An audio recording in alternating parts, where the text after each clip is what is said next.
안녕하십니까. 새로운 해법, 새로운 행동, 새로운 얼굴 9번철입니다. 오늘은 64회 중소기업을 살릴 묘수라는 제목을 가지고 말씀드리겠습니다. 현재 우리나라 중소기업 중에서요, 벌어들인 돈으로 은행 이자를 내지 못하는 수준에 처한 기업의 비율이 86%를 넘는다고 합니다.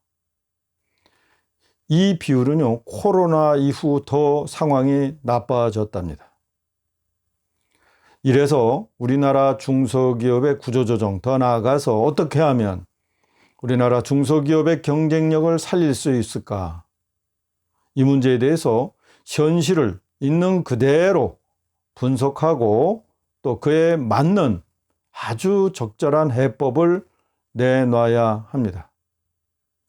우리 개혁파는 정확한 문제 파악과 해법을 찾아가는 전문가 그룹이죠. 중소기업들은 대부분 대기업의 하청 업무를 주로 하고 있죠. 그래서 대기업의 원감 절감을 직접 시행하는 당사자이기도 합니다. 오래전에 도요다에서 저스트 인 타임 프로젝트가 대유행인 적이 있죠. 그래서 저희들도 그것을 배우기 위해서 도요다 측을 방문한 적이 있습니다. 그런데 도요다 측에서는 본사보다도 하청 기업을 하나 소개시켜 줘 가지고 자그마한 직원이 10명밖에 안 되는 자그마한 중소기업을 방문한 적이 있습니다. 그들은요, 방문자들인 우리들에게 최근에 자기들이 원가 절감 사례를 소개를 했는데요.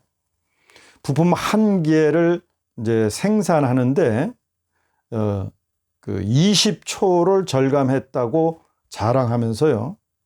그들이 절감하게 된 비법, 즉 작업 동선을 새롭게 개발했다고 자랑하는 경험을 했습니다. 작업 동선이요. 그러니까 두 발자국을 움직이는 것을 몸을 이렇게 비틀기만 하면은 한 개 부품을 옮기는 정도로 단순한 작업 동선을 개발했다고 자랑한 적이 있습니다. 이처럼 중소기업의 원가 절감은 1분이 매우 중요한 요소가 되죠. 우리나라 아마 전체 중소기업들도 매한가지가 될 것으로 생각이 됩니다.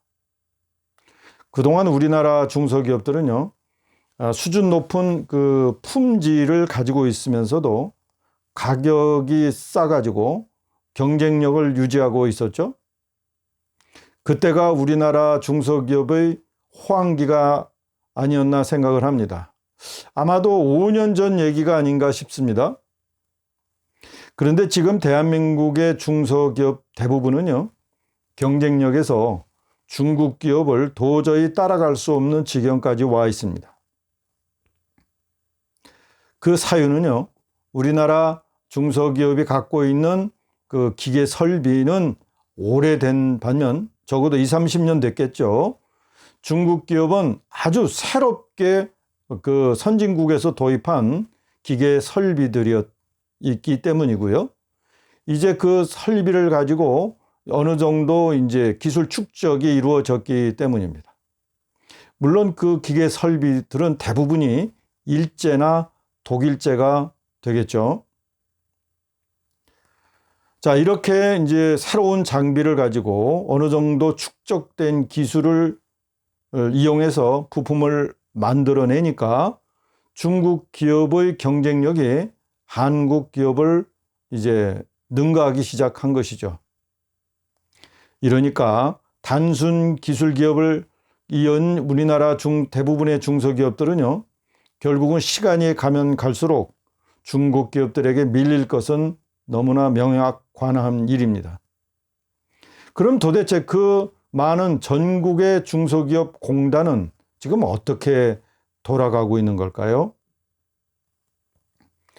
인천의 남동공단 같은 경우에도 뭐 겉으로는 뭐 가동률이 60%라고 하지만 실질적으로는요 50% 언저리에 있다고들 합니다. 자, 그마저도요 지금 가동 일부 이제 할 수 없이 운영되고 있는 수많은 그 중소기업들은 외국 기업들과의 그 인간적으로 연결된 것 때문에요 어느 정도 시간을 벌어 주고 있는 것이랍니다. 그 기간은 기껏해야 한 5년 정도라고 하는 것이 저 관계자들의 얘기입니다.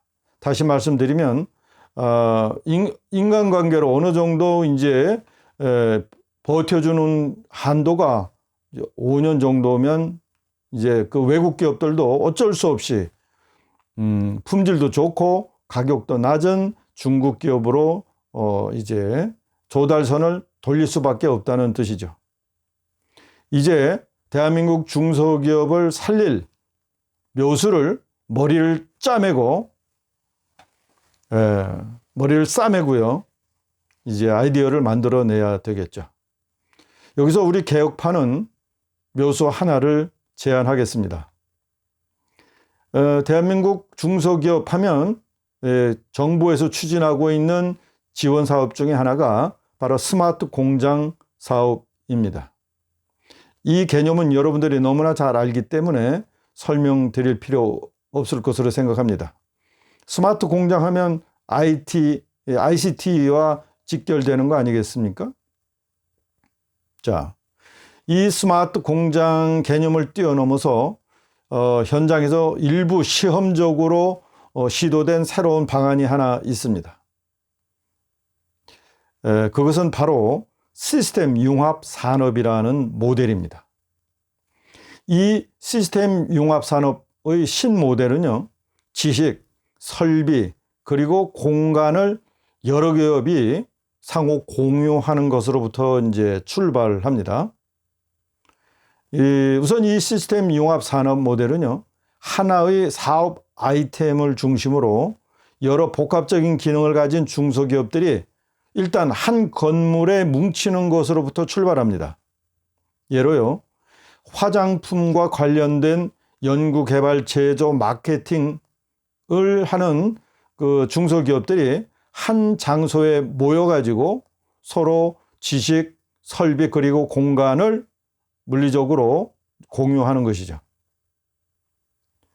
자, 이러한 그 신산업 모델은 인천 남동공단의 딱 한 곳에서 지금 운영 중에 있는데 매우 성공적입니다. 이 모델은요, 6개 기업이 한 곳에 새롭게 건물을 멋지게 지고 이제 입주를 하고 이제 해서 운영하고 있는데요.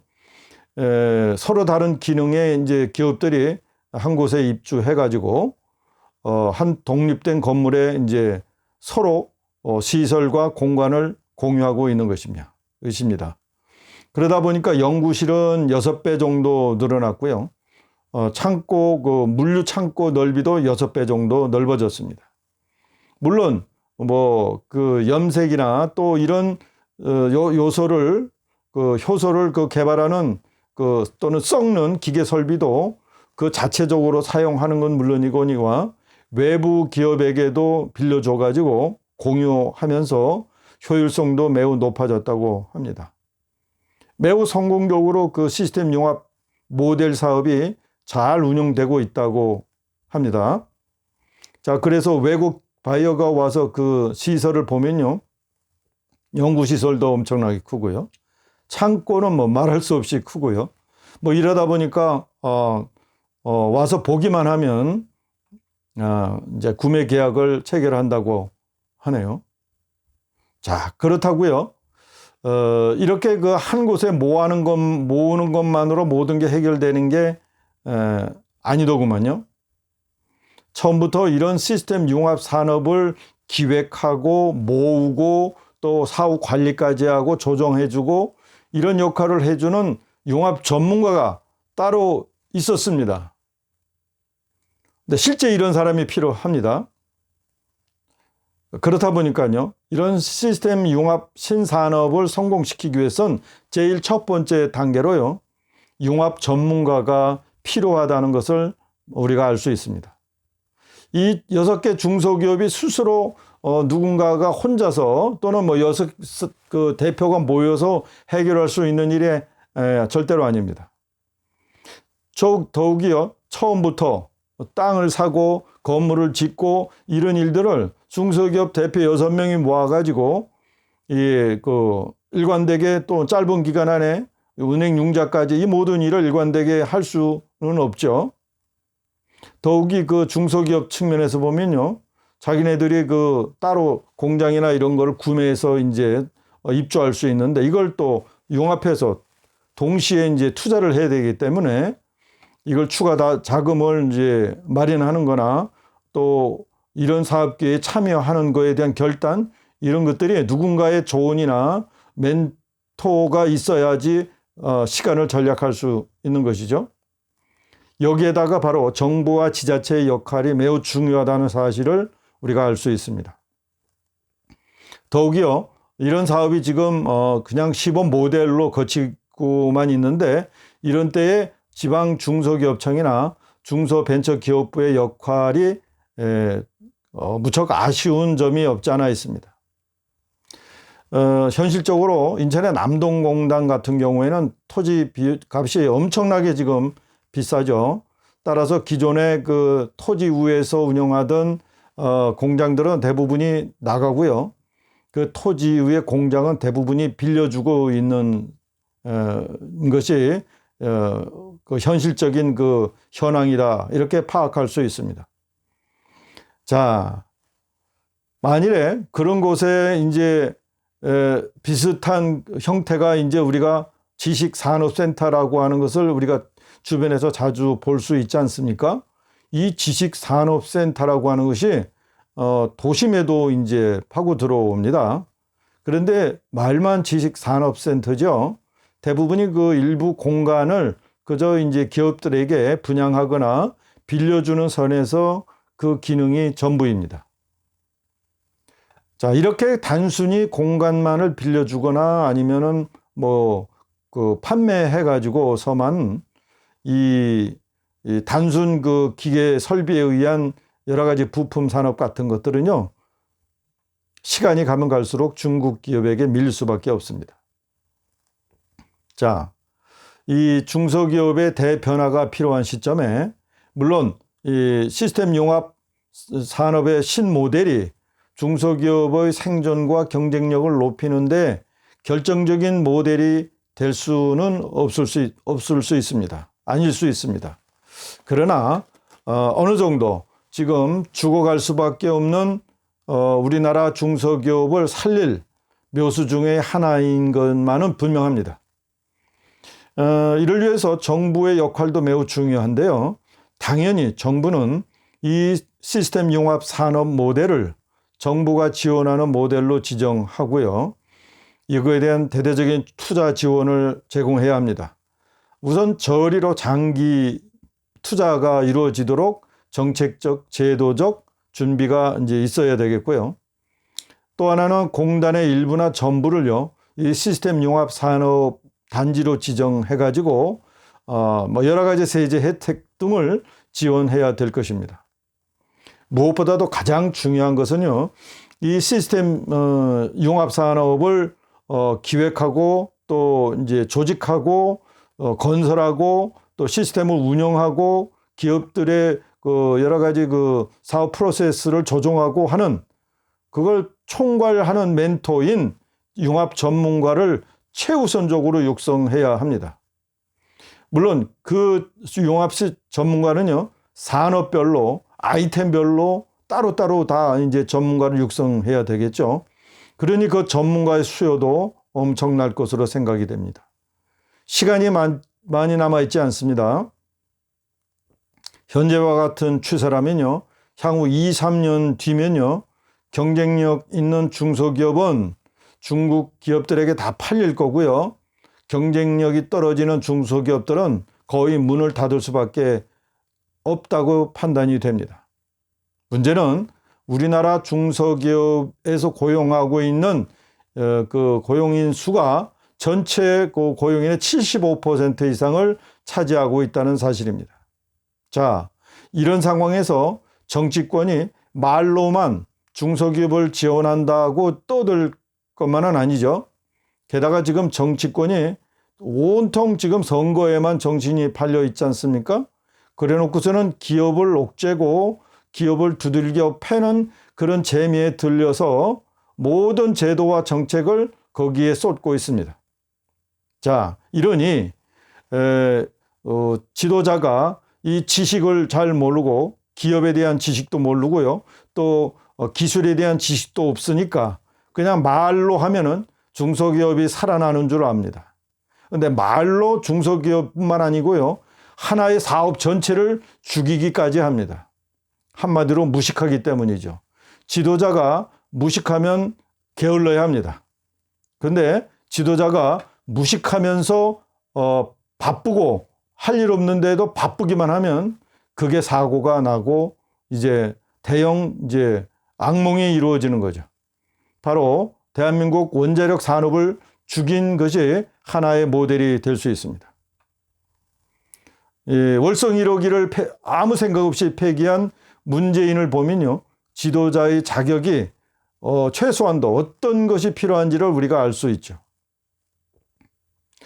식업성을 요하는 중소기업 문제에 지원인이 육성인이 의사당 안에서 떠들기만 할 게 아니라 현장에서 필요로 한 일들을 즉시 해결해 줄 수 있는 행동이 필요한 때입니다. 소멸의 문턱에 선 대한민국 중소기업의 소생의 출발점이 될 수 있는 시스템 융합 신모델 산업을 우리 개혁파가 제안합니다. 오늘은 여기까지 하겠습니다. 새로운 해법, 새로운 행동, 새로운 얼굴 구본철이었습니다. 감사합니다.